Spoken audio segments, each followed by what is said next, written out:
can Tennessee upset Georgia? Let me just ask you that, Caleb. Can Tennessee upset Georgia? My thoughts are this. I think Tennessee, if they play their A-plus game, let's say first half Alabama. All right, there are instances I could pick from last season, but this is a different team. We know that now. First half Alabama, can Tennessee beat Georgia and Georgia plays fine, but not through the roof?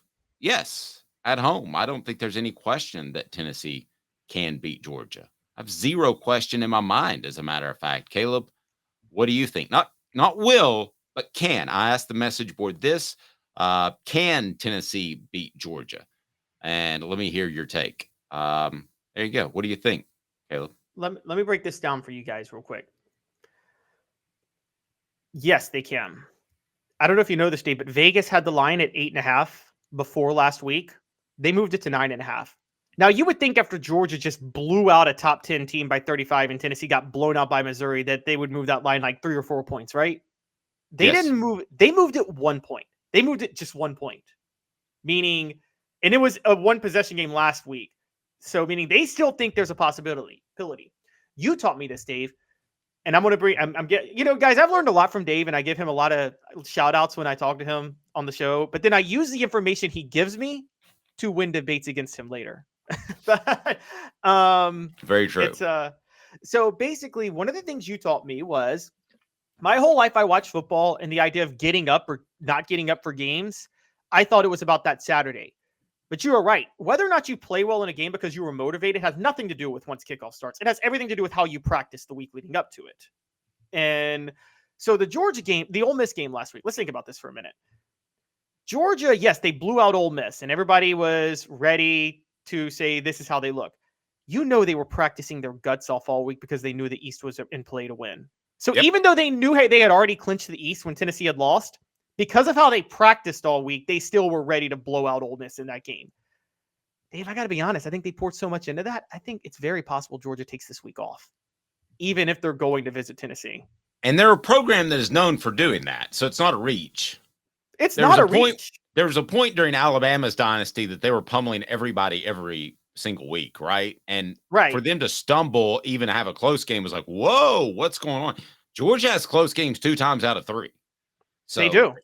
If you keep it close, who knows? This on the message board. Can Tennessee beat Georgia on Saturday? Travis says, just hope we play with fire. I agree. If Tennessee plays with fire, then they're good to go. Orange Blood says, no, next question. Well, let's stick with this one for a little bit longer. And Orange Blood continues, 9.5 points. He is not excited.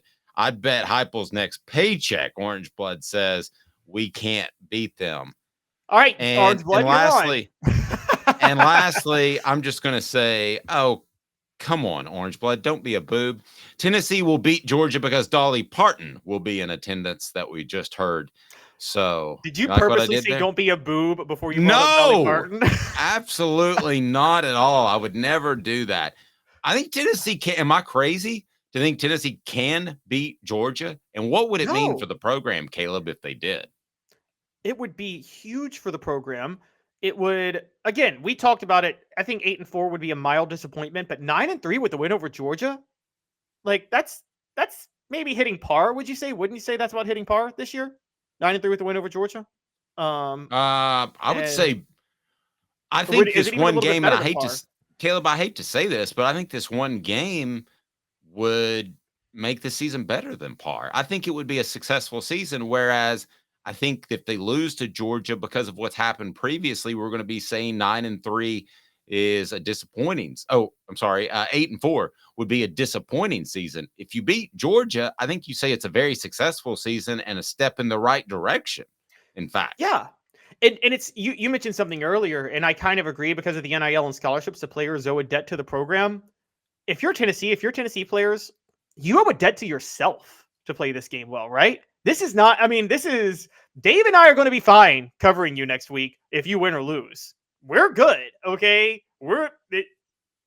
It's up to you. You owe a debt to yourself to try to win this game and play for pride.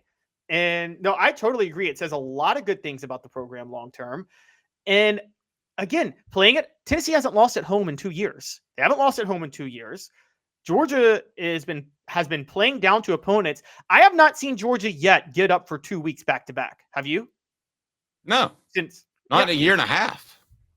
Well, I mean, I guess we could say some of the college football playoff, but they were flat in the semi last they year. were flat against Ohio State. Yeah. Yeah. I mean, well, actually, they weren't. Ohio State was actually on their level talent wise, to be fair. So that was a really good game. Yeah. Ed says it will save the season. Yeah, I think it's that strong. Now, let me ask you this, Caleb. A couple of yes or no questions. So you think Tennessee can beat Georgia? Do you think Joe Milton, Tennessee's quarterback, is the key player in this game? Yes. And I think Joe Milton himself has more to play for than anybody. If Joe Milton comes out and balls out, what does that do for his draft stock? He's got that to play for. If you can generate headlines in a big November game, that changes. Remember this? Now, Joe Milton's not winning the Heisman, not even close, but Johnny Manziel won the Heisman because of the first half against Alabama in 2012, right? That alone was why he won the Heisman. And if you're Joe Milton and you can have that type of performance against Georgia, what will that do for you? No, I agree. Smoky Mountain Red saying long shot, but imagine Nico leading the team to a win. I don't know that that's a long shot. Well, I really firmly believe when you see Nico play in real time in a game that matters, you're going to see a guy who has another level of ability than Joe Milton. And I'm not knocking Joe. Okay. I just believe that he is, based off what I've been told, going to be that good. Well, so Dave, you tell me this. Now I've watched college for a while, and I would say it somewhat is like this, but I don't think it's the same way as the NFL. In college, does a change in quarterback that a team hasn't prepared for, does that give you the same level of advantage that it does in the NFL? Where, like, for an NFL quarterback, 2 games, they can like the guy that comes in the middle of the third quarter because the starter got hurt and he lights up the defense, and for a couple of weeks he's good, and then the defensive in the NFL figures him out. Yeah. Yes. No, certainly. I think you could run him out there and he has another level of ability. Listen, guys, I wanted things to happen right for Joe, and Caleb and I discussed this off the air. I didn't think from the get, and if you've been a part of what we're building here, you know this. I didn't think from the get that he was a championship quarterback. I didn't think he was as good as Hendon Hooker. I don't think it will prove out that he's as good as Nico. I've had my questions given accuracy and ability to process from the get, Caleb, and they've never been answered. Are they going to be answered Saturday? The odds would say no. No, they would absolutely say no. You are right. I think it's partially just kind of giving him the chance to finish the year, win or lose, because I'll give you an example. And I think Joe Milton is Tennessee's Cole Stout. I've been saying that for a long time. Stout. For those that don't know who Cole Stout is. For those who don't know, Cole Stout was the quarterback between Taj Boyd and noted respecter of women, Deshaun Watson. And Cole Stout was a way to massage the transition to massage Deshaun Watson. Cole Stout was the quarterback in 2014 when Deshaun Watson was a highly touted freshman after Taj Boyd left. He had been there. Dabo Swinney gave him the year to start. It was his last year. He thought he deserved the year to start. Everybody in the world watching Clemson that year knew Deshaun Watson was better. Clemson finished 9-3 with Cole Stout, maybe 10-3. They let him start the bowl game, and he blew out Oklahoma. Ironically, the game that Josh Heupel got fired afterward, and from Oklahoma, and then they moved on to Deshaun Watson the year after. This to me was always that type of transition year. Hendon Hooker was Taj Boyd, and Nico Iamaleava was a more high character version of Deshaun Watson. I always thought that Clemson should have played Deshaun Watson sooner. So I guess that I'm consistent, if nothing else. But Dave, you are, but look what happened. The next 2 years, they went undefeated, played for the national title, and then won the national title. And so it's like, can you honestly say it would have gone any better for Clemson the next 2 years had they started Deshaun Watson early? Well, maybe not, but I can tell you that I looked at Kelly Bryant the same way I looked at Joe Milton, and I said there's an awful lot of ability there, but he can't play. But see, Kelly Bryant, you had you're right, and they went with You had Trevor to Lawrence. protect Kelly Bryant like you have to protect Joe Milton. You can't run what you normally run because you're hamstrung by a player's, in this case, ability to throw accurate balls consistently and to process at a fast, high level. That is where you are with Joe Milton, and you have to protect that. That's why they threw so many screens earlier this season, the wide receiver screens, which is basically an extended run. I'd love to have the time to go back and count those as runs and add up how many times Tennessee, air quotes, ran the football as opposed to threw the football. And I bet it would be 65 to 70% if you count those screens as runs, as running the football. But Dave, that's not how this offense was supposed to be designed, Caleb. They've spent the whole season protecting Joe Milton. Here's the difference between Milton and Kelly Bryant, and this is a big one. This is kind of like it works in Milton's favor. Milton's not going to be here next year. Kelly Bryant, if you stuck with him as a starter, you were stuck with him for 2 years at that point, and you could have lost it. You would have had to stick with him, and you might have lost the team determining when to go to Trevor Lawrence.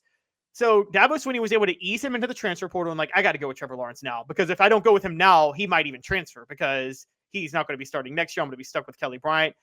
At some point, you were going to have to, if Joe Milton were coming back next year, I would be like, yeah, you're going to have to bench him, because at some point you're going to have to bench Nico in favor of Milton. So you might as well do it now and get it out of the way.